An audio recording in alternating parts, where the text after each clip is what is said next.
Hello students, और हम आज लेकर आए हैं मोल कॉन्सेप्ट चैप्टर का लेक्चर नंबर 2, जिसमें मैं आज आपको एटम के बारे में सब कुछ बताने वाला हूं। अच्छा, पिछली क्लास में ना मैंने आपको मैटर के बारे में सब कुछ बताया था कि मैटर क्या होता है, कैसे होता है। वो सारी कहानी आपको मैंने समझाई थी, और अगर मैं चाहूं तो आपको थोड़ा सा मैं इसमें डिटेल भी दे सकता हूं, जिसमें मैटर का क्लासिफिकेशन देखा था कि मैटर के दो टाइप के क्लासिफिकेशन पढ़ाए थे, एक फिजिकल क्लासिफिकेशन, एक केमिकल क्लासिफिकेशन। और उसमें सॉलिड लिक्विड गैस क्या होता है, फिर एलिमेंट क्या होते हैं, कंपाउंड्स क्या होते हैं, वो सारी मैंने बातें आपको समझाई थी। सो आज हम बात करने वाले हैं एटम के बारे में। और अगर मैं पिछले लेक्चर्स की बात करूं तो ये हमारे लेक्चर्स का सिलेबस था, जिसमें मैंने आपको अभी तक मैटर एंड इट्स क्लासिफिकेशन समझाया। आज मैं ये दो टॉपिक उठाने वाला हूं, दैट इज एटम्स, और साथ में आपको दिख रहा है डाल्टन्स एटॉमिक थ्योरी। एक एटम्स दिख रहा है और एक Dalton's atomic theory. PYQ, NEET के, जेई के बहुत सारे हैं, सब कुछ मैं आपको करवाने वाला हूं इस चैप्टर में। ठीक है, चलिए बढ़ते हैं। तो भाई सबसे पहले एटम की बात करते हैं। तो जब मैं एटम की बात करता हूं ना, तो एटम का बड़ा सिंपल सा मीनिंग आता है कि it is the smallest particle of matter. जब कोई पूछता है कि सर व्हाट इज एटम, तो एटम की जब मैं बात करता हूं तो it is smallest particle of matter. Matter का जो सबसे छोटा पार्टिकल होता है, मैटर का सबसे टाइनी पार्टिकल, मैटर का सबसे छोटा पार्टिकल जो होता है वो एटम कहलाता है। ठीक है, एंड इसको और ज्यादा मैं आगे डिफाइन करूं तो smallest particle of matter which participate in chemical combination. It is the smallest particle of matter which participate in chemical, क्या लिखा बोलो, कॉम्बिनेशंस। केमिकल कॉम्बिनेशंस में जो पार्टिसिपेट करता है, बात समझे, मैटर का सबसे छोटा पार्टिकल। मतलब अगर मैटर को तोड़ना स्टार्ट करोगे, लेट्स से मैं कहता हूं कि मेरे पास एक चौक का पीस है ना, चौक का पीस है, ये चौक का पीस है इस टाइप से, और इसको मैंने ब्रेक करना स्टार्ट करा। तो जब मैं इसको ब्रेक करता जाऊंगा तो फाइनली जो मुझे सबसे छोटा पार्टिकल मिलेगा, सबसे छोटा पार्टिकल तोड़ते तोड़ते तोड़ते तोड़ते सिंपलेस्ट फॉर्म जो मिलेगा मैटर का, वो कहलाता है एटम। ठीक है, अब ये एटम वर्ड की बात अगर मैं करता हूं ना, कौन से वर्ड की बात करता हूं मैं, एटम। तो एटम वर्ड का मतलब होता है अनकटेबल। अनकटेबल, या इसी को अपन कहते हैं इनडिविजिबल। बात समझे, इसी को अपन कहते हैं इनडिविजिबल, अनकटेबल या फिर इनडिविजिबल।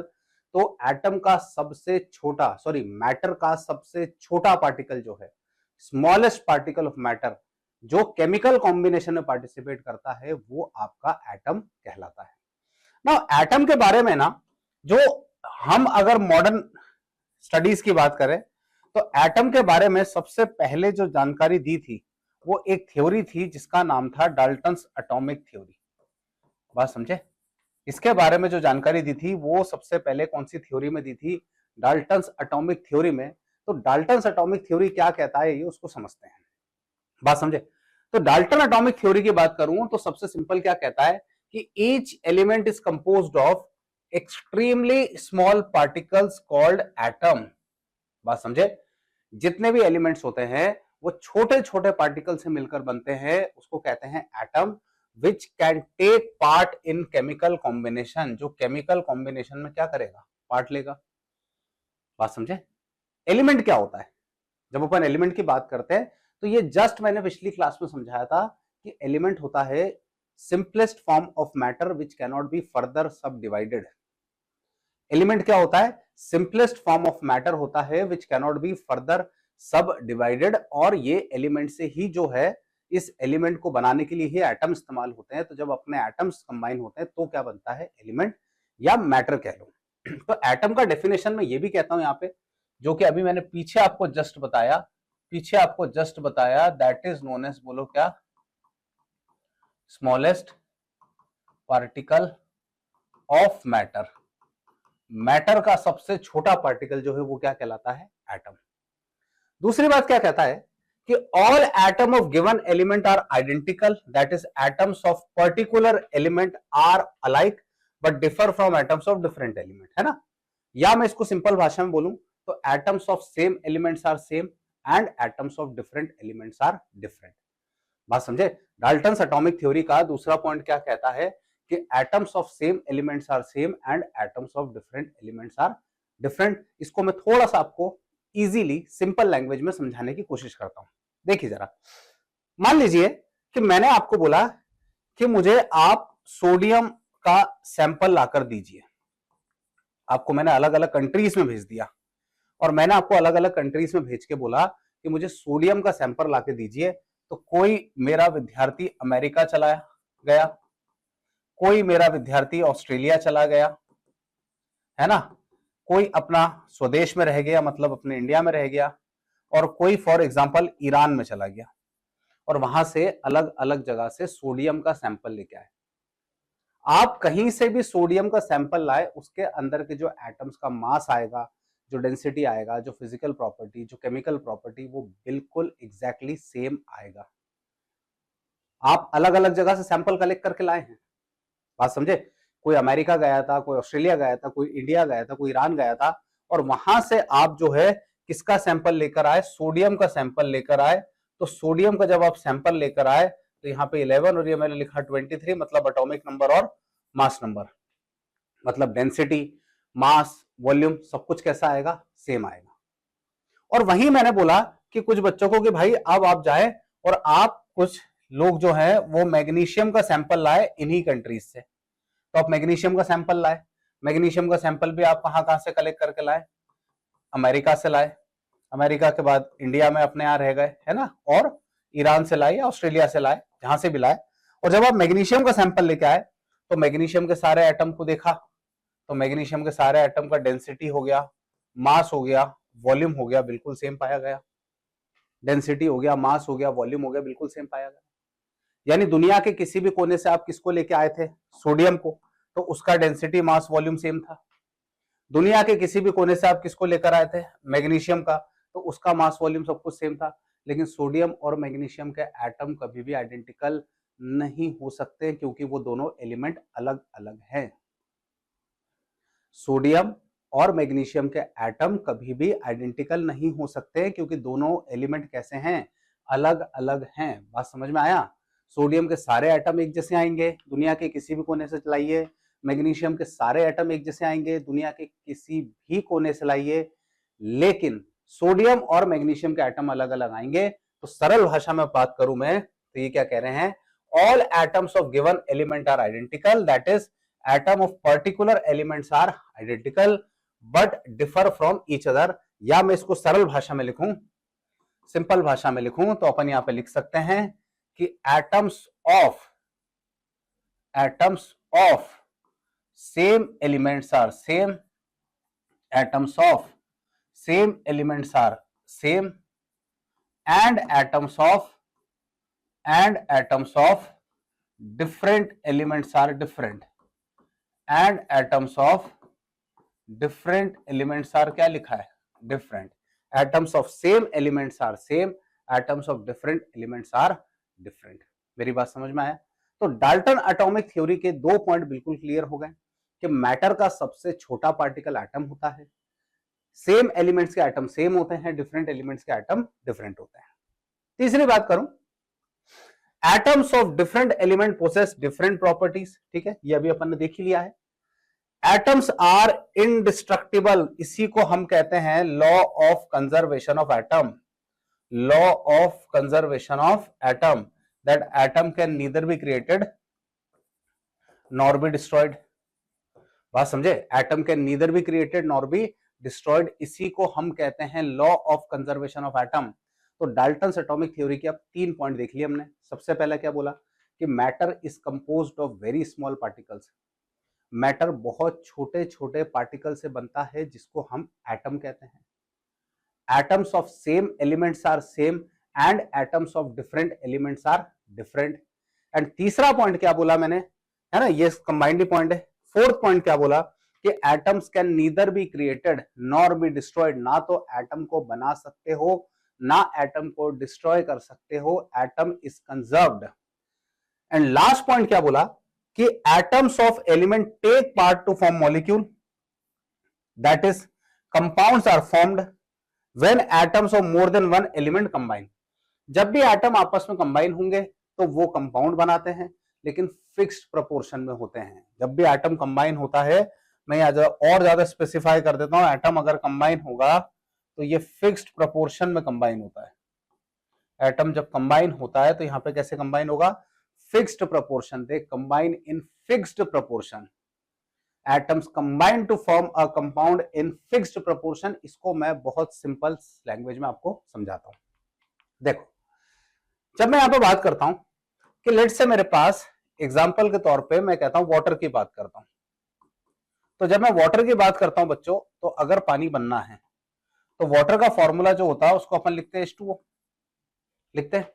अब जब ये कंबाइन होगा तो यहां पे आपके पास आ जाएगा H, और यहां पर बोलो कौन आ जाएगा, O आया। यहाँ पे हाइड्रोजन आ रहा है 2 ग्राम, यहाँ पे ऑक्सीजन आ रहा है कितना, 16 ग्राम, और 16 ग्राम आ रहा है तो इसको अपन लिखेंगे 1:8 आया। मतलब for every 2 gram of hydrogen, आप चाहते हैं कि आपका 2 ग्राम हाइड्रोजन कंबाइन हो तो उसको ऑक्सीजन 16 ग्राम ही लगेगा, ये फिक्स है, इसको चेंज नहीं किया जा सकता। यहां पर बार्गेनिंग जैसी कोई चीज नहीं है कि आप बार्गेन कर ले, बार्गेनिंग जैसी कोई चीज नहीं कि नहीं सर थोड़ा हिसाब से लगा लो और हम तो हाइड्रोजन 1 ही ग्राम लेंगे। तो अगर आप हाइड्रोजन को 1 ग्राम लेंगे तो डेफिनेटली ऑक्सीजन फिर 8 ग्राम हो जाएगा।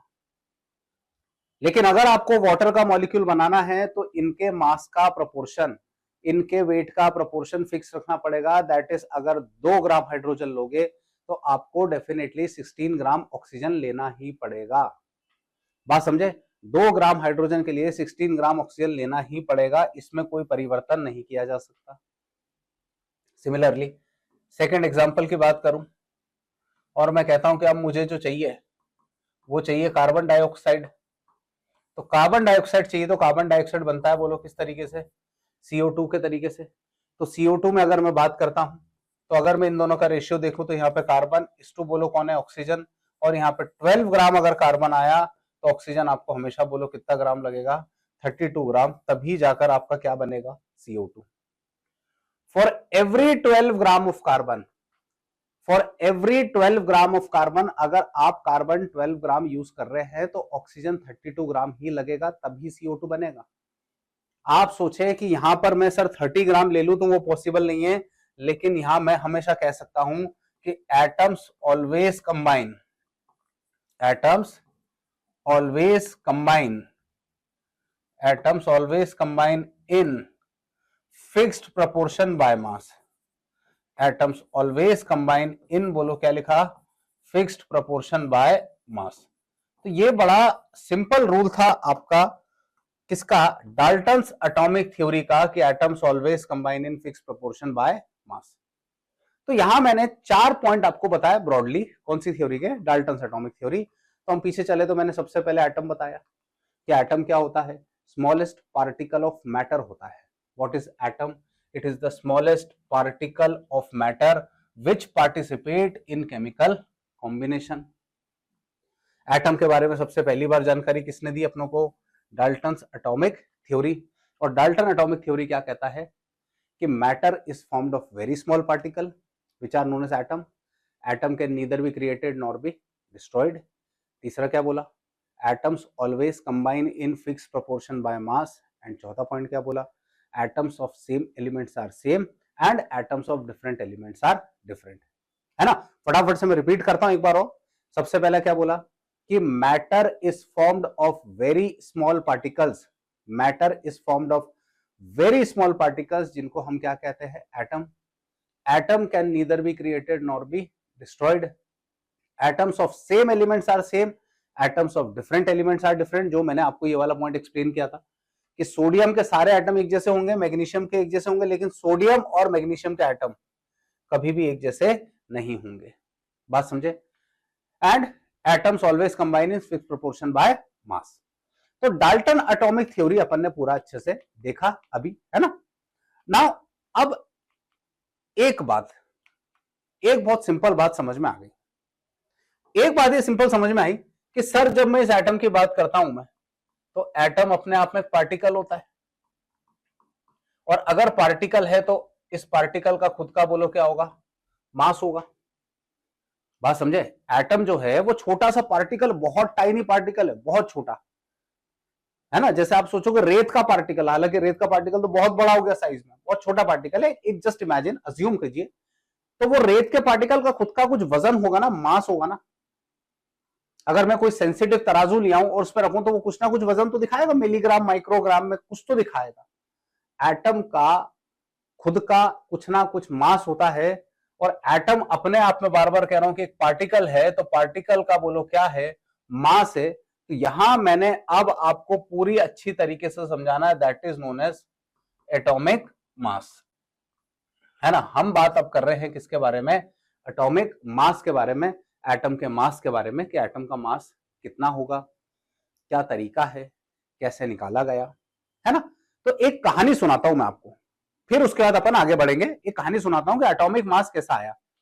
देखो, अगर मैं अपनी बात करूं, खुद की बात करूं, तो मान लो अगर मेरा मास की बात करूं, मेरे वेट की बात करूं, है ना, मैं अगर अपने वेट की बात करूं, और अगर अपने वेट की बात करूं, तो मेरा वेट अभी फिलहाल जो है वो 70 केजी है। फिलहाल जो मेरा वेट है वो भी कितना केजी है, 70 केजी। अच्छा, आजकल तो इलेक्ट्रॉनिक मीटर आ गए हैं कि आप इलेक्ट्रॉनिक मीटर पे जाके खड़े हो जाओ, आपका वेट सामने स्क्रीन पे दिख जाता है। पहले तो ऐसा नहीं था। आजकल इलेक्ट्रॉनिक मीटर है, इलेक्ट्रॉनिक मीटर पे जाके आप जैसे ही खड़े होंगे वो आपको आपका वेट दिखा देगा।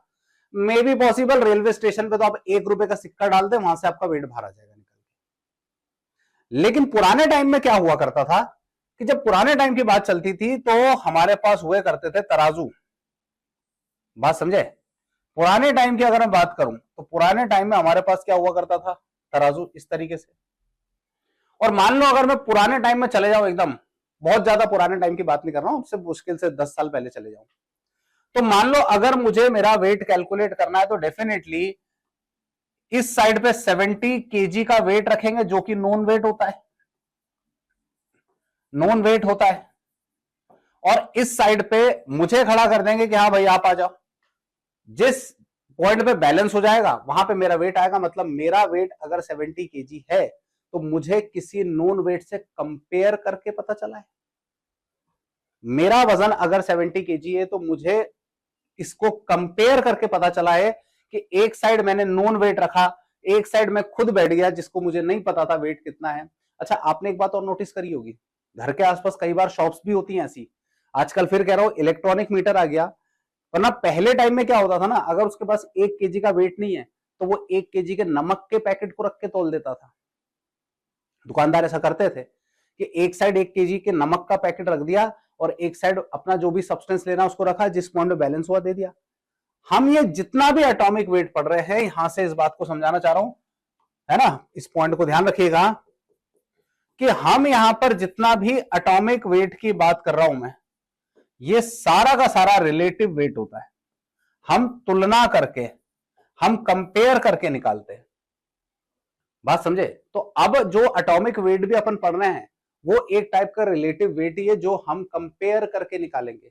आप में से हो सकता है किसी स्टूडेंट का वेट 45 केजी हो, तो आज के टाइम में तो फिर से इलेक्ट्रॉनिक मीटर पर खड़े हो गए आपको 45 केजी दिख जाएगा। पहले क्या होता होगा बताइए, सोचिए, पहले क्या होता होगा। पहले ये होता होगा कि आपको एक तरफ बिठाते होंगे और धीरे धीरे वेट बढ़ाना चालू करते होंगे। पहले 20 केजी, 30 केजी, जैसे ही 45 केजी आया बैलेंस हो जाता होगा, बोले हाँ आज से आपका वजन 45 केजी। तो निकाला कैसे गया, कंपेयर करके निकाला गया ना। तो एक कहानी सुनाता हूं मैं आपको, फिर हम बढ़ते हैं इसकी तरफ, है ना। एक बहुत सिंपल सी पहले मैं आपको कहानी सुनाता हूं, उसके बाद हम बढ़ेंगे कि ये कैसे स्टार्ट हुआ, ये आया कैसे। तो आप इमेजिन करें कि एक मार्केट आप इमेजिन करें कि एक मार्केट है, बाजार है ना, वीकली मार्केट जो लगता है, मेरी बात समझे, वीकली मार्केट जो लगता है वो है। और वहां पे सब लोग कुछ ना कुछ सामान खरीदने की कोशिश कर रहे हैं, लेकिन किसी को समझ नहीं आ रहा है कि सामान किस हिसाब से खरीदें। आज के टाइम में तो आप जाके कहते हैं 1 केजी शक्कर दे दो, 1 केजी आम दे दो, 1 केजी अंगूर दे दो, 1 केजी आलू दे दो, 1 केजी प्याज दे दो, 1 केजी टमाटर दे दो। पहले के टाइम की बात करते हैं, बहुत पुरानी बात, किसी को समझ ही नहीं आ रहा था कि क्या ले, कैसे ले, 1 केजी, आधा केजी, डिफाइंड ही नहीं था। डिफाइंड ही नहीं था कि 1 केजी कितना होगा, आधा केजी कितना होगा, 250 ग्राम कितना होगा, 100 ग्राम कितना होगा, डिफाइंड ही नहीं था। तो एक दुकानदार के दिमाग में एक आइडिया आया और वो दुकानदार ने क्या करा, उस दुकानदार ने जाके एक तरबूज उठा के ले आया।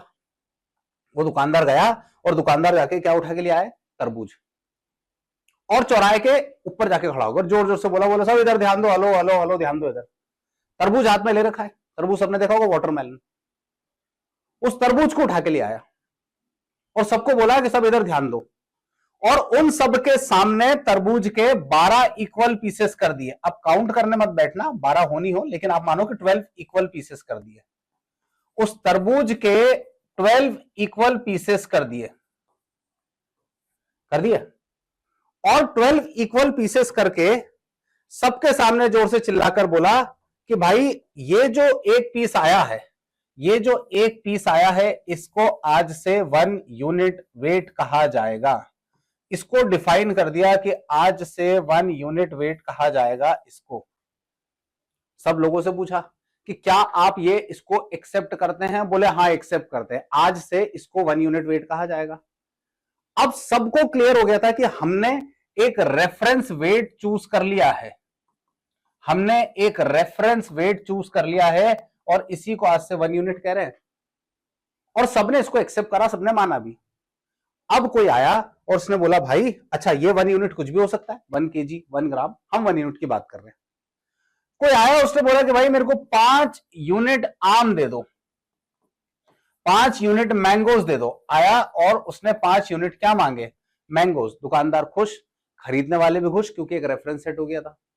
कैसे, उसने लिया तराजू, उसने तराजू में, है ना, उसने तराजू में 5 यूनिट इसकी रख दी। इसकी कितनी यूनिट रख दी, 5, क्योंकि अब तो ये नोन हो गया था। और इस तरफ चढ़ाने लगा मैंगोज, और जैसे ही बैलेंस हुआ उसने उठा के मैंगोज दे दिया, बोले ये लो, ये आपके 5 kg मैंगोज हैं। मतलब हमने क्या करा, एक मास को डिफाइन करा, हमने एक मास को सेट करा। मैं दोबारा कहानी सुनाता हूं। एक हाट मार्केट, वीकली मार्केट, वहां पे एक दुकानदार खड़ा हुआ, बोले किसी को नहीं पता चल रहा ना वेट कितना होता है। उसने एक बड़ा सा तरबूज उठाया, तरबूज को उठाकर उसके 12 इक्वल पीसेस करे। अभी इस कहानी को रिलेट करूंगा मैं कहीं। तरबूज को उठाकर 12 इक्वल पीसेस करे और बोला कि आज से इस एक पीस को क्या बोला जाएगा, 1 यूनिट, और सबने उस बात को एक्सेप्ट भी कर लिया। अब इसको हम लेके चलते हैं किसके ऊपर, इसको हम लेके चलते हैं एटॉमिक मास यूनिट के ऊपर। किसके ऊपर लेके चलते हैं, एटॉमिक मास यूनिट। वहां पे हम तरबूज नहीं लिए, तरबूज नहीं लिए, तरबूज की जगह हम यहां लिए कार्बन, कार्बन का एटम लिए। यहां हम तरबूज नहीं लिए, यहां पर हम एटम जो लिए वो किसका एटम लिए बच्चों, कार्बन का एटम। ठीक है, और इस कार्बन के एटम के अगेन मैंने 12 इक्वल पीसेस करे। इस कार्बन के एटम के मैंने अगेन कितने पीसेस कर दिए, 12। बात समझे कि नहीं समझे, ये इस तरीके से मैंने इसके 12 पीसेस करे। क्लियर, और 12 पीसेस करके हमने एक यूनिट को डिफाइन कर लिया। बात समझे, तरबूज की जगह किसके एटम को लेके आया मैं, कार्बन के एटम को, और कार्बन के एटम के 12 इक्वल पीसेस करे, और 12 इक्वल पीसेस करके मैंने बोला कि आज से इसको कहा जाएगा 1 यूनिट, है ना, या इसको कहा जाएगा 1 AMU। तो बोले सर ये 1 AMU क्या है, तो मैंने बोला भाई जो 1 AMU है वो इक्वल टू होता है 1/12 mass of 1/12 mass of carbon 12। बात समझे, 1 AMU क्या है भाई, वहां पे रेफरेंस हमने किसके हिसाब से बनाया था, तरबूज के हिसाब से। यहां पे हमने एटॉमिक मास के लिए किसको लेके आए, कार्बन के एटम को, और कार्बन के एटम को लाकर उसके कितने पीसेस करे, 12 इक्वल पीसेस करे, और 12 इक्वल पीसेस करके हमने इसकी यूनिट को क्या कर दिया, डिफाइन। अब देखो मेरी बात ध्यान से सुनना, ये एक पार्टिकल है ना, इसका कुछ तो वजन होगा ना, इसको हमने रेफरेंस माना ना कि इसको 1 यूनिट बोला जाएगा या 1 AMU बोला जाएगा। जब मैं 1 AMU की बात करता हूं ना, तो 1 AMU का वैल्यू आता है 1.67 इंटू 10 की पावर -27 kg, या 1 AMU जो आएगा वो आ जाएगा 1.67 इंटू 10 की पावर -24 ग्राम। मेरी बात समझे, 1 AMU जो आएगा वो आएगा 1.67 इंटू 10 की पावर -27 kg, और वही 1 AMU आएगा 1.67 इंटू 10 की पावर -24 ग्राम। तो सर AMU मतलब एटॉमिक मास यूनिट को डिफाइन कैसे करें? AMU एटॉमिक मास यूनिट को डिफाइन कैसे करें? तो डिफाइन करने का बहुत सिंपल तरीका है कि कोई मुझे कहता है कि 1 AMU को डिफाइन करें, तो हम कह सकते हैं it is the mass unit, it is the mass unit which is exactly equal to, it is the mass unit which is exactly equal to 1/12 mass of carbon 12। बात समझे? 1 AMU क्या है? एक ऐसी mass unit which is exactly equal to 1/12 mass of carbon 12, उस carbon atom के 1/12वें हिस्से के बराबर है। 1 AMU इज किसके बराबर है? 1/12 ऑफ कार्बन 12। हमने रेफरेंस यूनिट डिफाइन कर ली। सर एक बात बताओ, 118 एलिमेंट है हमारे पास, carbon, nitrogen, oxygen, fluorine, neon, xenon, krypton, hydrogen, बहुत सारे हैं। हमने कार्बन को ही क्यों लिया? बात समझे कि नहीं समझे? ऐसा मन में सवाल तो आया होगा कि सर जब रेफरेंस यूनिट बनानी थी तो कार्बन को लेके क्यों बनाई, किसी और को लेकर क्यों नहीं बना सकते थे? ऐसा नहीं कि कार्बन को ही लिया डायरेक्टली, बहुत सारे अदर एलिमेंट्स भी लिए थे, बहुत सारे लिए थे, लेकिन उनके साथ सबके साथ समस्या क्या थी कि जो एटॉमिक मासेस निकाल रहे थे वो फ्रैक्शन में आ रहे थे। एटॉमिक मासेस जो निकाले जा रहे थे वो किस में आ रहे थे? फ्रैक्शन में आ रहे थे। तो फ्रैक्शन में आने के कारण हम अलग अलग एलिमेंट को ट्राई करते रहे और मोस्ट स्यूटेबल जो हमारे पास आया, वो हमारे पास मोस्ट स्यूटेबल बोलो कौन आया? कार्बन आया। और कार्बन को लेके हमने रेफरेंस यूनिट जो बनाई वो कहलाई आपकी 1 AMU। तो सवाल आता है कि व्हाट इज 1 AMU? तो it is the mass unit which is exactly equal to 1/12 mass of carbon 12। मेरी बात समझे? 1 AMU को मास देखो कितना आ रहा है? 1.67 इंटू 10 की पावर -27। जैसे फॉर एग्जांपल मैंने बोला ये 1 AMU है, ये रिमोट 1 AMU, तो इसका कुछ वजन है ना, भार है ना, वेट है ना इसके अंदर, तो वो वेट कितना है? 1.67 इंटू 10 की पावर -27 kg। सबको क्लियर एकदम? चलिए आगे बढ़ते हैं। नाउ कुछ एलिमेंट के एटॉमिक मासेस हैं, देखो ध्यान से, है ना, ये पूरा टेबल ही है। हाइड्रोजन का एटॉमिक मास को देखेंगे तो 1 यूनिट आ रहा है।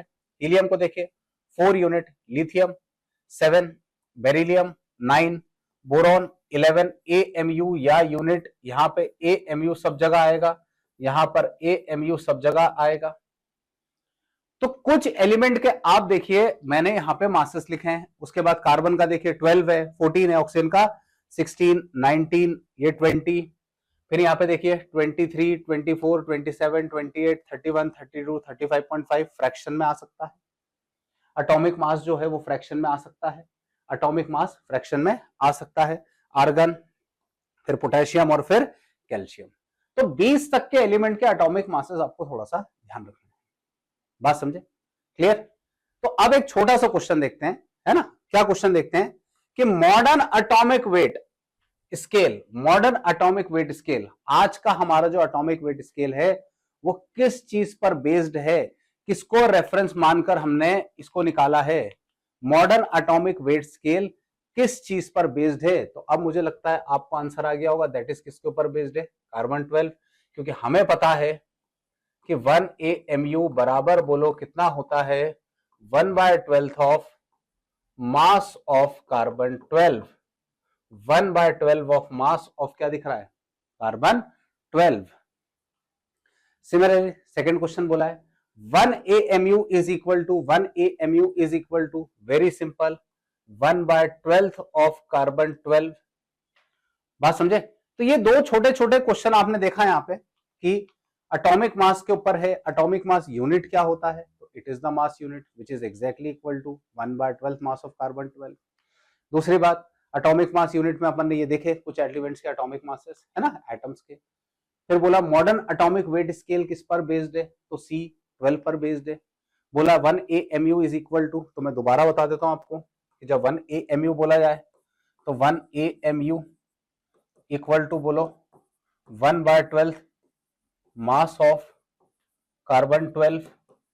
बोलो आया?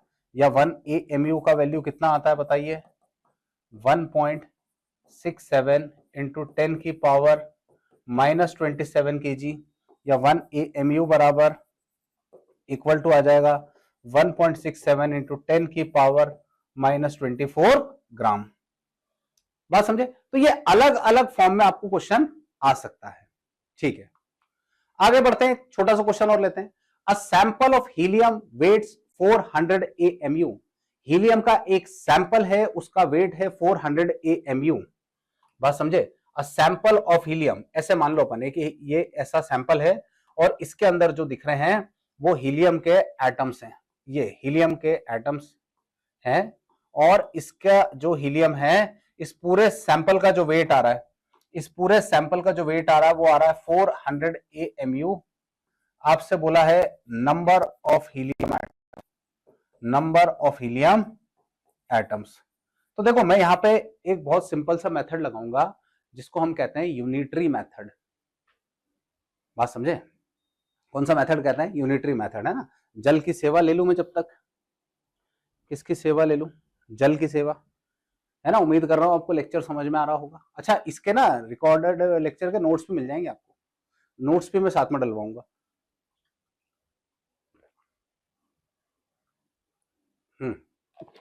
बड़े,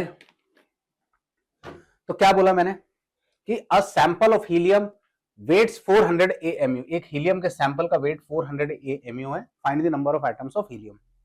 ठीक है, तो मुझे पता है कि 1 हीलियम एटम, एक helium atom equal to 4 AMU होता है। AMU मतलब atomic mass unit. 1 helium atom equal to 4 AMU होता है, एक हीलियम का एटम का वेट 4 AMU है। तो 400 AMU में, 400 AMU में कितने एटम आएंगे? तो अपन आएंगे x। A single atom of helium, एक हीलियम का एटम का जो वेट है वो 4 AMU है, तो 400 में कितने आएंगे? x आएंगे। तो बच्चों इसको अगर अपन क्रॉस मल्टीप्लाई कर देते हैं, क्रॉस मल्टीप्लाई करेंगे तो ये बन जाएगा आपका 400 इक्वल टू 4x, तो x इक्वल टू आएगा 400/4, that is equal to 100 atoms. इस सैंपल में, इस सैंपल में हीलियम के 100 एटम्स प्रेजेंट है। बात समझे? सैंपल में हीलियम के कितने एटम्स प्रेजेंट है? 100 एटम्स। आगे बढ़ता हूं। A sample of oxygen weights 1600 AMU। A sample of oxygen weights 1600 AMU। Oxygen के सैंपल का weight is 1600 AMU। Find the number of oxygen atom in the sample, find the number of oxygen atoms in the sample. तो simple सी बात है, 1 oxygen atom, 1 oxygen atom, 1 oxygen atom equal to आता है 16 AMU। 1 oxygen atom equal to 16 AMU है, तो आपके sample में जो आ रहे हैं वो 1600 AMU का वेट है। आपसे बोला नंबर ऑफ एटम, तो क्या आ जाएगा? x। क्रॉस मल्टीप्लाई करेंगे, क्रॉस मल्टीप्लाई करेंगे तो ये बन जाएगा 16x इक्वल टू बोलो कितना आ जाएगा? 1600। तो x बराबर आएगा 1600/16, कैंसिल होके बोलो कितने एटम्स आए? 100 एटम्स। क्लियर मेरी बात? क्लियर है? तो एटॉमिक मास यूनिट एक ऐसी मास यूनिट है जिसको कार्बन से कंपेयर करके हमने निकाला है। क्लियर? आगे बढ़ते हैं, एक और सिंपल क्वेश्चन है। अ sample of carbon has 1200 atom, find the weight of sample. Carbon के सैंपल का जो वेट है, सॉरी कार्बन का जो सैंपल है उसमें 1200 एटम प्रेजेंट है। बोला find the weight of the sample. तो जाहिर सी बात है कि 1 कार्बन, 1 कार्बन इक्वल टू बोलो कितना होता है? 12 AMU। 1 कार्बन, एक कार्बन के एटम का जो मास है वो 12 AMU होता है। 1 atom of carbon is 12 AMU। तो यहां पे हमारे पास 1200 एटम है कार्बन के, तो उसका आंसर आ जाएगा x। तो x बराबर बोलो क्या आएगा? 12 इंटू 1200, है ना। 12 इंटू 12 कितना होता है? 144, और ये 00 AMU। मेरी बात समझे कि नहीं समझे? क्लियर? तो ये इस टाइप के छोटे छोटे क्वेश्चन आपको, कार्बन के एटम का मास, कार्बन के एटम के सैंपल, है ना, ये 3-4 मैंने आपको जो क्वेश्चन कराए अभी, है ना। जैसे देखिए मॉडर्न एटॉमिक वेट स्केल किस पर बेस्ड है? कार्बन पर। दूसरा 1 AMU किसके बराबर, 1/12। और ये मैंने छोटे छोटे आपको क्वेश्चन कराए। नाउ आगे बढ़ते हैं। अब आगे बढ़े तो इसके अंदर अपनों को एक बात को समझना है कि नंबर ऑफ मोल्स कैसे निकाले जाए, है ना। या अब मैं यहां पे आपको लेके चलता हूं, अगला जो टॉपिक आता है मेरे पास, that is known as gram atomic mass. बात समझे। अगली जो बात कर रहे हैं हम लोग, है ना, किसकी बात कर रहे हैं, ग्राम एटॉमिक मास। बात समझे। अभी मैंने आपको बताया एटॉमिक मास यूनिट, अभी जस्ट मैंने आपको जो थोड़ी देर पहले पढ़ाया है उसको हम कहते हैं एटॉमिक मास यूनिट, जिसको हम कहते हैं AMU, एटॉमिक मास यूनिट। इसको अपन क्या कहते हैं, AMU। अब मैं आपको समझा रहा हूं gram atomic mass. When the mass of atom is expressed in gram. बोले सर ये क्या बात हुई, वहां पे मास आप AMU में एक्सप्रेस कर रहे थे, यहां पर मास आप देखिए किसमें एक्सप्रेस कर रहे थे, AMU, AMU, AMU। ये U लिखा मतलब ये भी AMU है। यहां पे आप एटॉमिक मास को लिख रहे थे atomic mass unit in terms of AMU। लेकिन अब आपके पास अगली जो चीज आई है that is known as gram atomic mass. When the mass of atom is expressed in gram, जब एटम के मास को ग्राम में एक्सप्रेस किया जाए, when the mass of atom is expressed in gram, या फिर इंपॉर्टेंट बात, it is the mass of 1 mole of atoms. कितने एटम्स का मास है, 1 मोल। यहां पर एक नया टर्म आया, it is the mass of 1 mole of atom. समझना, बचपन में 1 डजन कुछ सुना होगा, तो 1 डजन अगर सुना होगा तो इसके अंदर 12 क्वांटिटी आती है। 1 dozen banana 12, 1 dozen mango 12, 1 dozen oranges 12, 1 dozen people 12। मतलब 1 डजन एक वर्ड और उसके अंदर 12 क्वांटिटी, ठीक है। फिर हमने सुना होगा 1 सेंचुरी, तो जैसे ही मैंने अभी बोला 1 सेंचुरी तो सबके दिमाग में आ गया होगा 100। फिर मैंने बोला 1 मंथ, तो 1 मंथ मतलब लगभग 30 या 31 डेज। और जब मैंने कहा 1 ईयर तो लगभग 12 मंथ्स या 365 डेज। ये सारे टर्म्स आपको पता हैं, ये सारे टर्म्स मैंने जैसे जैसे 1 डजन बोला होगा तो आपके दिमाग में पिक्चर क्लियर हो गई होगी। जैसे मैंने 1 डजन बोला होगा आपके दिमाग में पिक्चर क्लियर हो गई कि 1 डजन मतलब 12, 1 सेंचुरी मतलब 100, 1 मंथ मतलब 31, 1 ईयर मतलब 12 मंथ। तो अब आप जब आज की सिचुएशन में हैं, जब आज आपकी करंट सिचुएशन में अपन बैठे हैं, और जब मैं कहता हूं कि 1 मोल, बात समझे, आज जब मैं कहता हूं कि क्या बोलो 1 मोल, तो 1 मोल मतलब 6.022 इंटू 10 की पावर 23 पार्टिकल्स होते हैं। ये भी एक नंबर ही है। जैसे एक डजन में 12 चीजें आती हैं, जैसे एक डजन में 12 चीजें आती हैं, वैसे एक मोल में 6.022 इंटू 10 की पावर 23 पार्टिकल्स आएंगे। 1 मोल कितना हो गया, 6.022 इंटू 10 की पावर 23 पार्टिकल्स। 6.022 इंटू 10 की पावर 23 पार्टिकल्स। अब ये 23 पार्टिकल्स कुछ भी हो सकते हैं। ये 23 पार्टिकल्स आपके एटम हो सकते हैं, ये 23 पार्टिकल्स आपके मॉलिक्यूल हो सकते हैं, ये 23 पार्टिकल्स आपके आयंस हो सकते हैं, ये 23 पार्टिकल्स आपके इलेक्ट्रॉन हो सकते हैं, ये प्रोटॉन हो सकते हैं, ये न्यूट्रॉन हो सकते हैं, कुछ भी हो सकते हैं। बहुत बड़ा नंबर है 6.022 इंटू 10 की पावर 23। जैसे एक दर्जन में 12 चीजें आती हैं, एक डजन में 12 क्वांटिटी होती हैं, एक सेंचुरी में 100 क्वांटिटी आएंगी, तो वैसे एक मोल में कितने पार्टिकल्स आएंगे, 6.022 इंटू 10 की पावर 23। सर ये 6.022 क्या है, तो भाई मेरे ये जो 6.022 इंटू 10 की पावर 23 दिख रहा है, इसी नंबर को हम कहते हैं एवोगेड्रोस नंबर। इसी नंबर को हम कहते हैं, कौन सा नंबर बोलो, एवोगेड्रोस नंबर। इसी नंबर को हम एवोगेड्रोस नंबर कहते हैं। और यही एवोगेड्रोस नंबर जो दिख रहा है इसको हम Na के द्वारा लिखते हैं। यही एवोगेड्रोस नंबर को लिखते हैं Na के द्वारा। कुछ किताबों में मे भी पॉसिबल है कि आपको N0 भी लिखा दिखे, कंफ्यूज नहीं होना, एक ही बात है।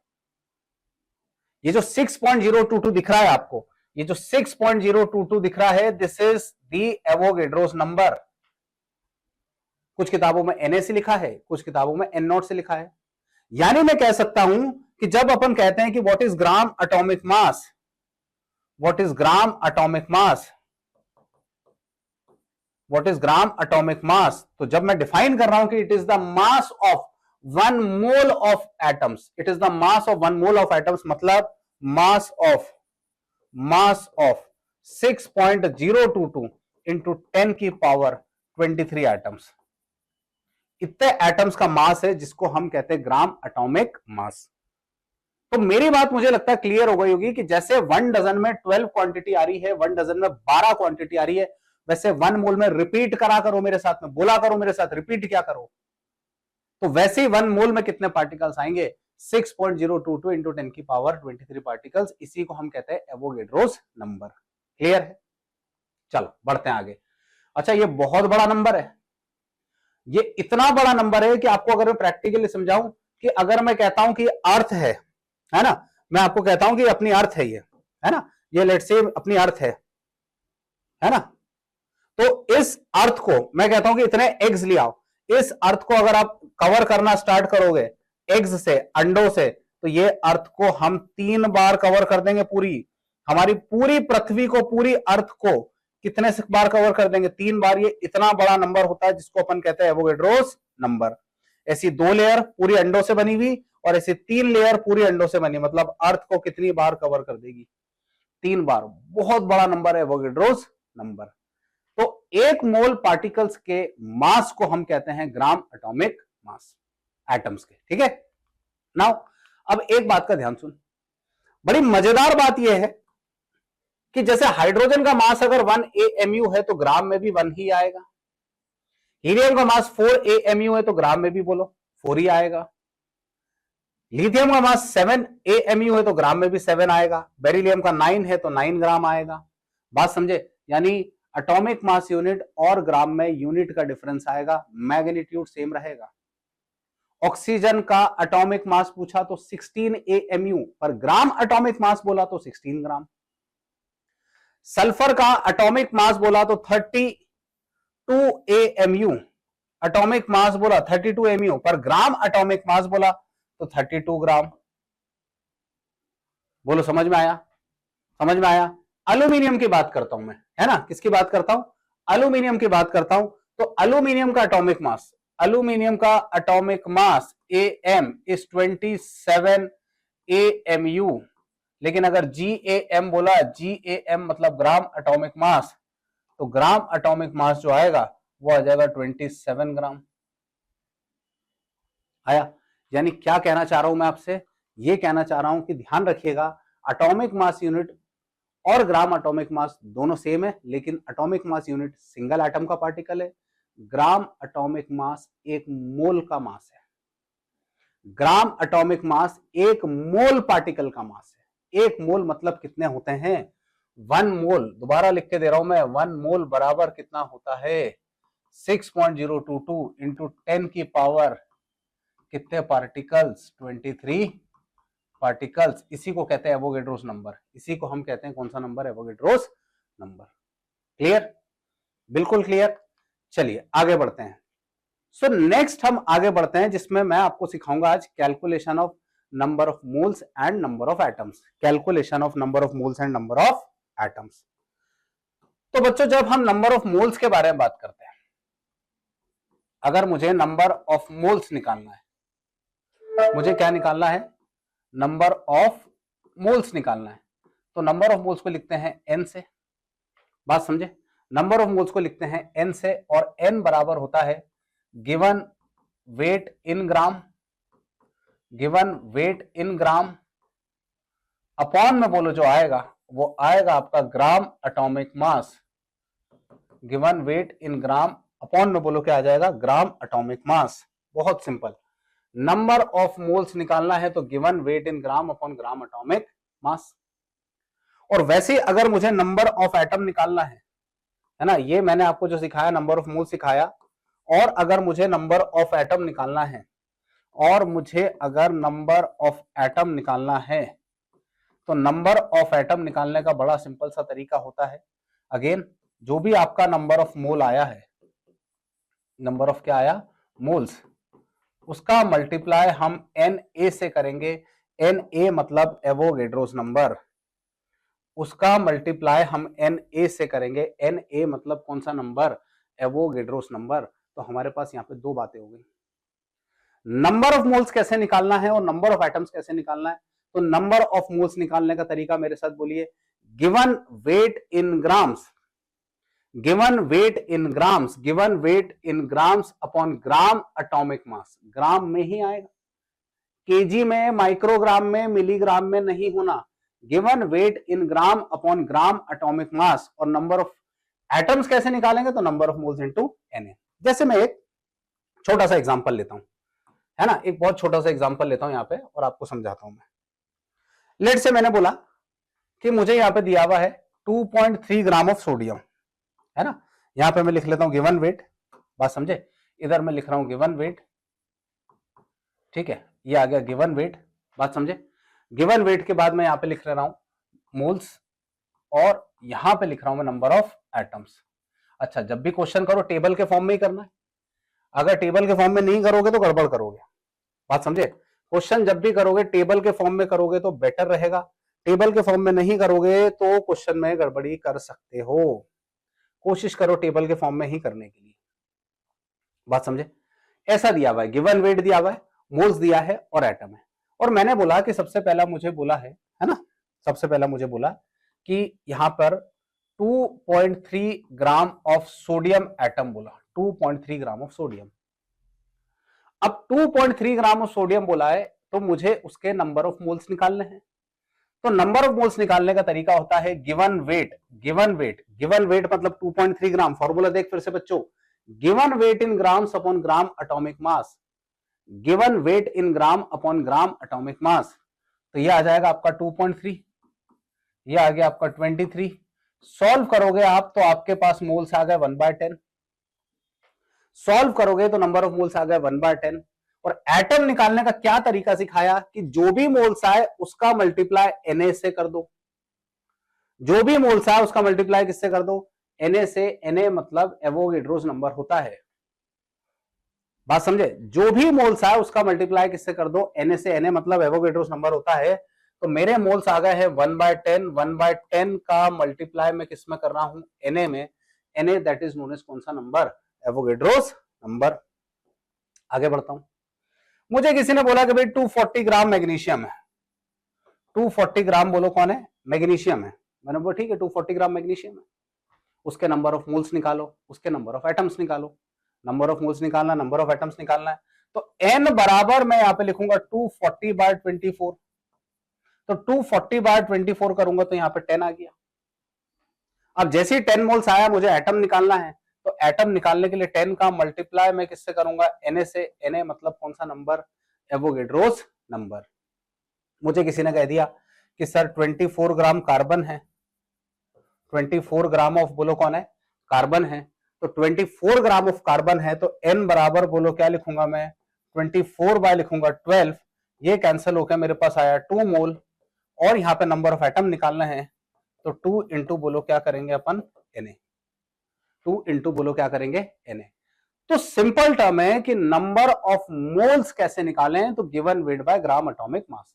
अपन और क्वेश्चन देखते हैं, जैसे मानो एक क्वेश्चन दिया है, the atomic weight of 2 element A and B are 40 and 80, है ना, दो एलिमेंट्स है मेरे पास, एक एलिमेंट A है, एक एलिमेंट A है, शायद उसी स्लाइड में गड़बड़ है, कोई बात नहीं, और एक मेरे पास जो आ रहा है वो एलिमेंट B आ रहा है, और दोनों के एटॉमिक वेट दे रखे हैं, दो एलिमेंट है, एक A है और एक B है। The atomic weight of two element A and B are 40 and 80 if x gram of A contain, मतलब इसका वेट दे रखा है x gram of A contains। तो इस क्वेश्चन को करने का तरीका तो सिंपल सा वही है, मैं जो आपको सिखा रहा हूं कि गिवन वेट के बाद आपको निकालना है मोल्स, और मोल्स के बाद आपको निकालना है एटम्स, बात समझे। गिवन वेट, उसके बाद मोल, और फिर क्या निकालना है, एटम्स। तो गिवन वेट यहां पे दिख रहा है x ग्राम ऑफ A दिया हुआ है, x ग्राम ऑफ A दिया है, और यहां पर दिया है 2x gram of B, x gram of A दिया है और दूसरा क्या दिया है 2x gram of B।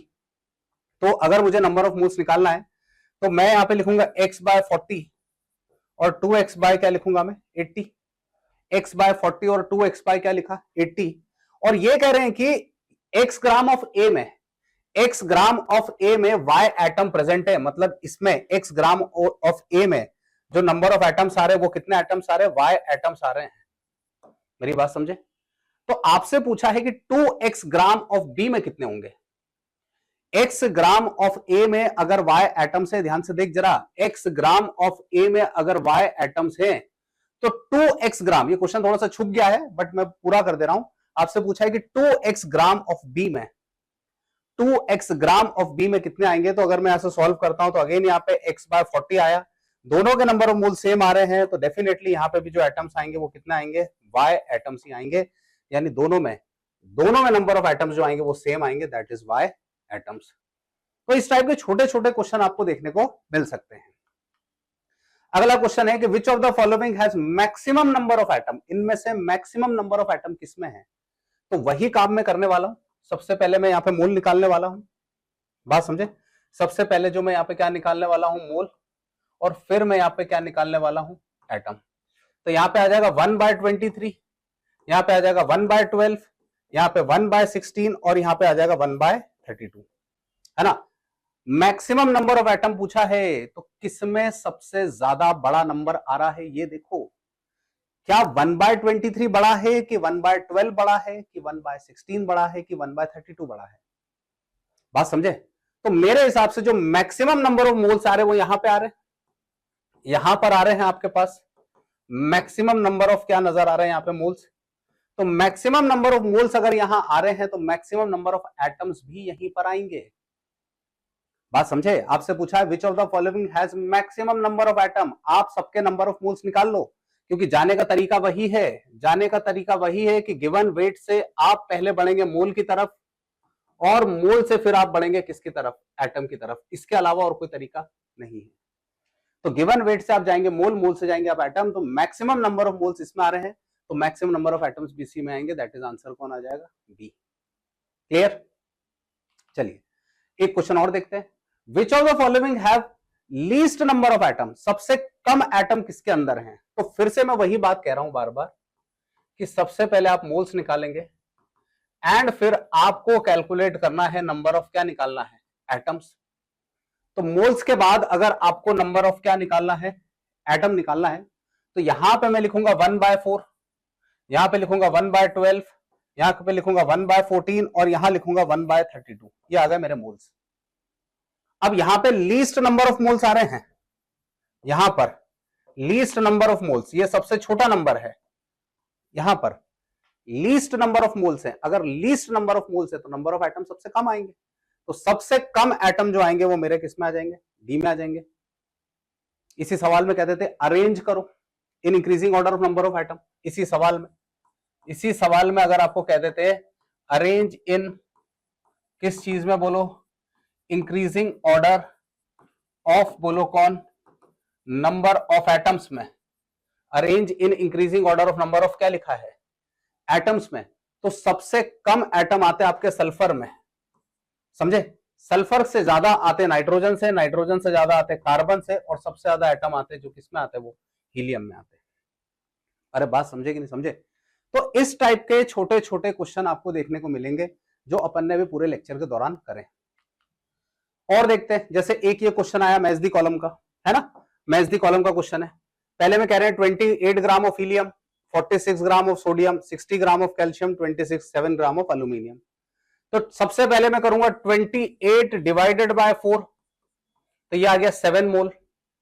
46 divided by 23, तो ये आ गया 2 मोल। आ रहा है कि नहीं आ रहा है ना। थोड़ा सा मैं कलर चेंज कर लूं ताकि और क्लियर दिखे। 60 ग्राम ऑफ कैल्शियम, तो 60 को डिवाइड कर रहा हूं मैं किससे, 40 से, है ना, तो ये गया, तो ये आ गया आपका 2/3, दैट इज 1.5। और 27 ग्राम ऑफ एल्यूमिनियम, तो 27/27 मतलब बोलो क्या आ गया, 1। तो ए का जो आ रहा है वो क्यू आ रहा है, ए का क्यू और बी का आ रहा है पी, तो सीधी सी बात है मेरा आंसर जो आएगा यहाँ पे डी आ जाएगा। देख लो नंबर ऑफ मोल्स निकालना है यहाँ पे, सिंपल, बात समझे। नंबर ऑफ मोल से इन्होंने कंपेयर करा तो ए का जो आ रहा है क्यू आ रहा है, बी का जो आ रहा है वो पी आ रहा है। ठीक, आगे बढ़ते हैं। तो भाई मैंने काफी सारे क्वेश्चंस आपको ये सॉल्व कराए है ना, बस मेरा एक ये शायद बोर्ड हैंग हो रहा है उस वजह से ये नहीं हुआ, कोई बात नहीं, इसके पहले भी मैंने बहुत सारे क्वेश्चंस कराए आपको, तो वो वहां से कवर अप हो जाएगा, है ना। अब आगे बढ़ते हैं। तो मेरे पास अगला जो बात आती है, अगली जो बात निकल के आती है वो निकल के आती है एवरेज एटॉमिक मास, है ना। जब अपन एटम के मासेस की बात करें, है ना, जब मैं एटम की बात करता हूं तो एटम के अंदर मैंने आपको एक पढ़ाया AMU, एक पढ़ाया GAM, और अब मैं जो आखिरी तरफ आया हूं उसको कहते हैं AAM। This is average atomic mass. बात समझे, कौन सा मास है? एवरेज एटॉमिक मास। एवरेज कब निकालते हैं आप मुझे बताइए, एवरेज कब निकालते हैं? जब बहुत सारी क्वांटिटीज का एक कॉमन हमें वैल्यू निकालना होता है, तब हम एवरेज निकालते हैं। लेट्स से मैं कहता हूं कि एक क्लास है, एक क्लास में 50 बच्चे हैं, है ना, एक क्लास है, क्लास में 50 बच्चे हैं, मैंने बोला इस क्लास का मुझे एवरेज वेट बताइए, तो एवरेज निकालेंगे, पूरी क्लास की बात कर रहे हैं। सिंगल चीजों का एवरेज तो नहीं निकालते। एवरेज निकालना है अगर आपको, तो एवरेज निकालने के लिए क्या होता है मुझे बताइए। आपको बहुत सारी क्वांटिटीज होती है जब भी एवरेज निकालते हैं, है ना। किसी ने बहुत सारे मैचेस खेले तो average run rate, average runs, average strike rate, average score, ऐसे ही निकालते हैं अपन। तो हम यहां पे किसकी बात कर रहे हैं? एवरेज एटॉमिक मास की। और एवरेज एटॉमिक मास कब कैलकुलेट करते हैं ये जानना ज्यादा जरूरी है। एवरेज एटॉमिक मास कब कैलकुलेट करते हैं इसको जानना ज्यादा जरूरी है, तो वो समझते हैं। तो एवरेज एटॉमिक मास के लिए अपन क्या करते हैं समझना। It is calculated for isotopes, it is calculated for isotopes, है ना। किसके लिए कैलकुलेट करते हैं? आइसोटोप्स के लिए। अब यहां पे नई बात निकल के आ गई, अब यहां पे नई बात निकल के आ गई कि सर आइसोटोप्स क्या होते हैं। बात समझे, एक नया टर्म निकल के आया कि सर आइसोटोप्स क्या होते हैं। तो मेरे लाल, जब हम बात करते हैं किसके बारे में? आइसोटोप्स के बारे में, एक नया टर्म निकल कर आया। बात समझे, हम जब बात करते हैं किसके बारे में? आइसोटोप्स के बारे में, तो आइसोटोप्स का मतलब होता है different atoms of same element, different atoms of क्या लिखा? Same element having, different atom of same element having same atomic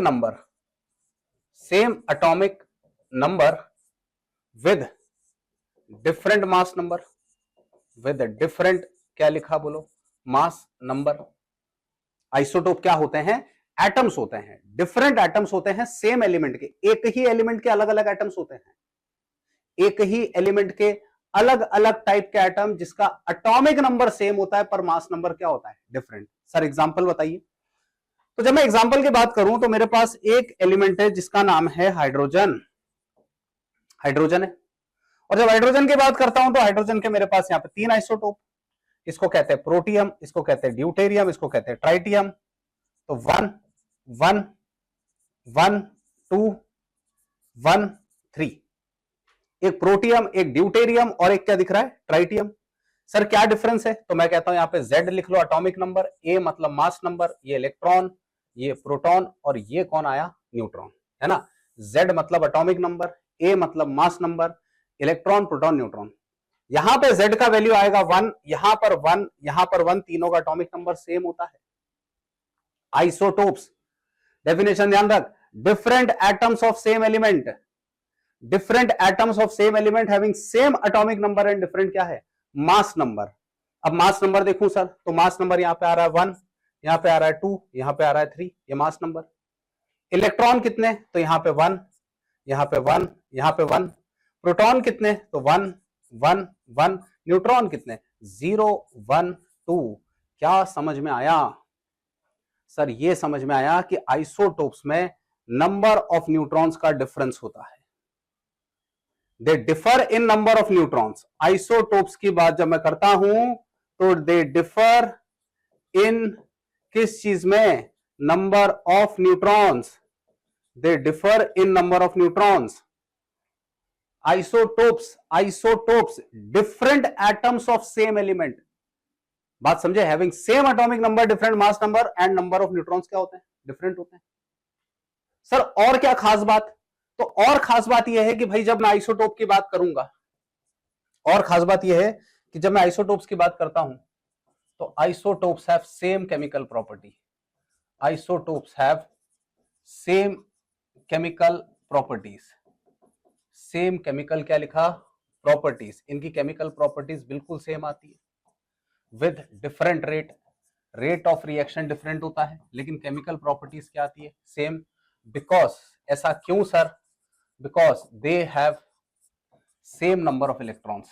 they have same number of क्या लिखा है? इलेक्ट्रॉन्स।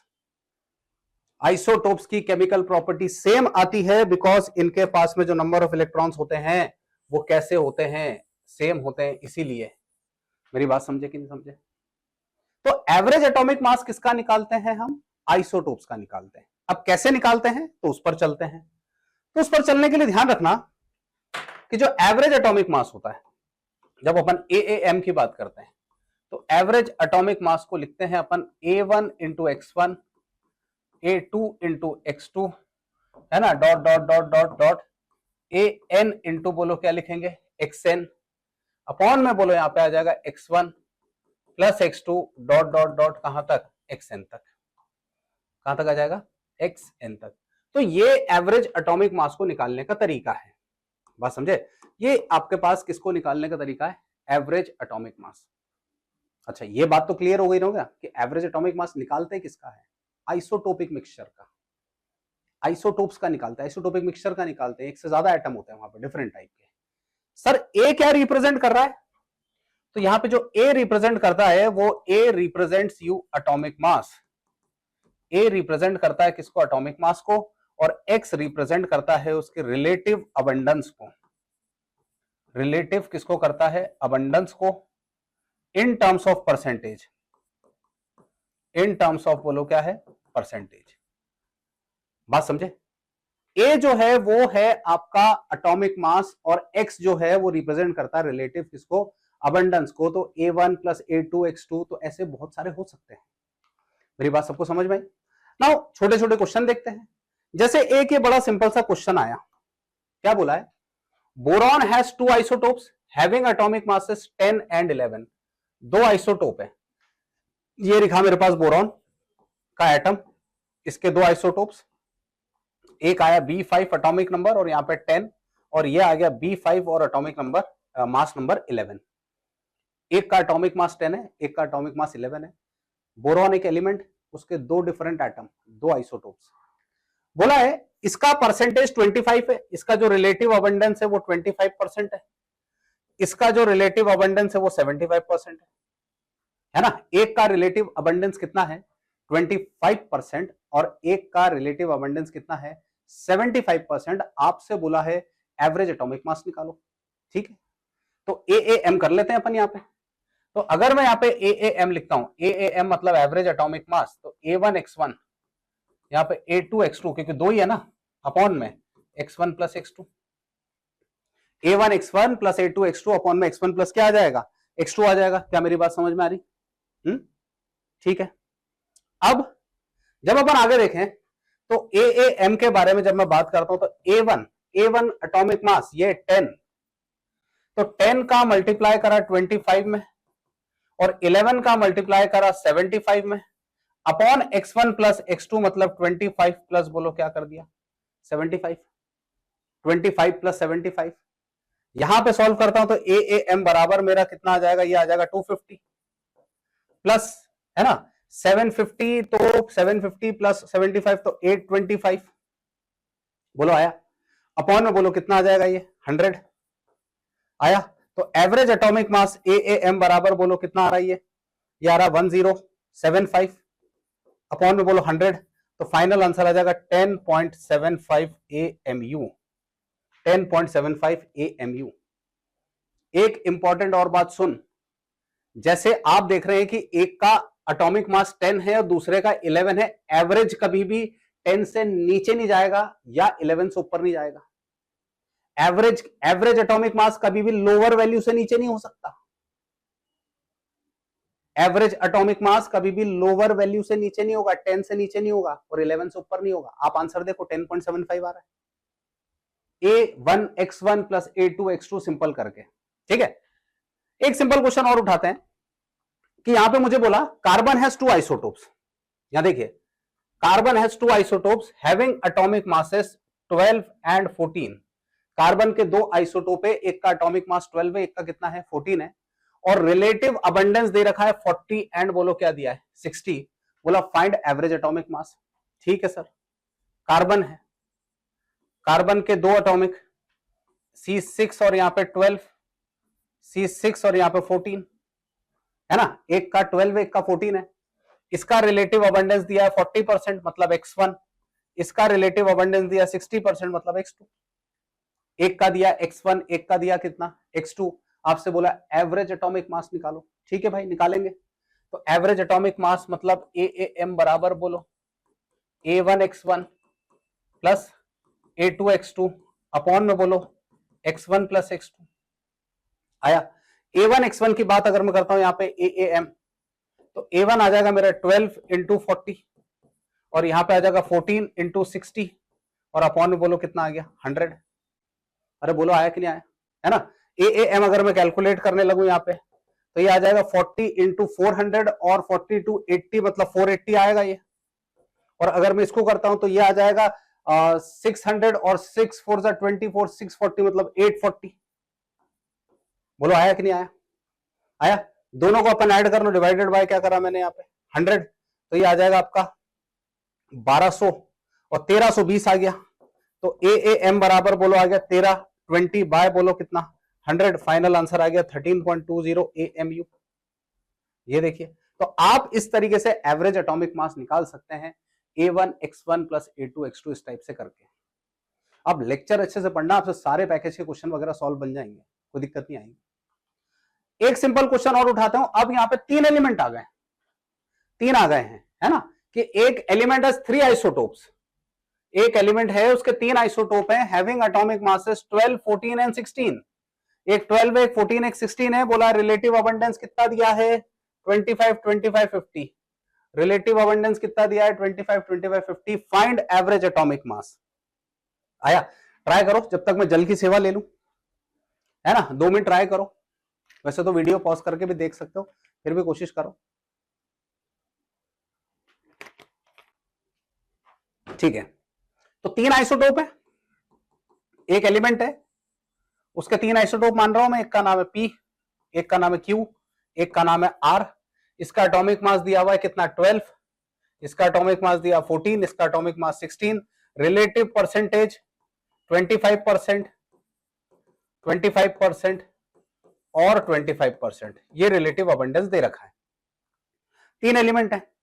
अब 3 एलिमेंट है तो अपने को लिखना है AAM। AAM मतलब एवरेज एटॉमिक मास। बोलो A1x1 A2x2 और A3 और बोलो साथ में कौन x3 अपॉन बोलो x1 प्लस x2 प्लस बोलो क्या करेंगे x3, x1 plus x2 plus x3। जब मैं यहां पे AAM की बात करता हूं तो AAM बराबर A1x1 मतलब 12 इंटू 25, 14 इंटू 25 और यहां पे 16 इंटू बोलो क्या करा 50 अपॉन में यहां पे x1 plus x2 plus x3 मतलब 25 प्लस 25 प्लस 50 तो 100 हो जाएगा। अरे बात समझे, इसको सॉल्व कर लेते हैं जरा फटाफट, अपन देख लेते हैं, है ना। तो फटाफट से अगर सॉल्व करें तो ये आ रहा है 12 इंटू 25, ये आ रहा है 300। AAM बराबर कितना आ रहा है ये 300, है ना। दूसरा आ रहा है 14 इंटू 25, ये आ रहा है आपका 350। क्लियर है। और अगला आ रहा है आपका 16 इंटू 50, है ना, ये आ रहा है लगभग 800 और डिवाइडेड बाय बोलो क्या आया 100, है ना। सबको ऐड करेंगे अपन तो 300 प्लस 350 प्लस 800 इक्वल टू आ रहा है 1450। तो AAM बराबर बोलो कितना आ रहा है 1450 divided by 100 that is equal to 14.50 AMU। ये देखिए आया। तो इस टाइप से आप देख सकते हैं कि आपके पास मैंने 3 अलग अलग टाइप के क्वेश्चन कराए एवरेज एटॉमिक मास में। 3 अलग अलग क्वेश्चन और पूरा मैंने एक्सप्लेन किया कि हम एवरेज एटॉमिक मास निकालते किसके लिए, आइसोटोप्स के लिए। आइसोटोप क्या होते हैं, कैसे होते हैं, इनकी केमिकल प्रॉपर्टी सेम आती है। आया। अच्छा, इसका दूसरा पैटर्न भी आता है सवाल का। क्वेश्चन मैं सारे कवर करूंगा, क्वेश्चन कुछ भी नहीं छोड़ूंगा। मतलब कहीं का भी पैकेज कुछ भी उठा के देखना, आपको क्वेश्चन मिल जाएंगे। ऑलमोस्ट मैं सब कवर कर रहा हूं, है ना। जरूरत इतनी है कि आप लेक्चर को अच्छे से देख लें। उल्टा ही आ सकता है कि जैसे ये क्वेश्चन की बात करूं, इसमें एवरेज एटॉमिक मास दे दिया है, अब रिलेटिव अबंडेंस पूछा है।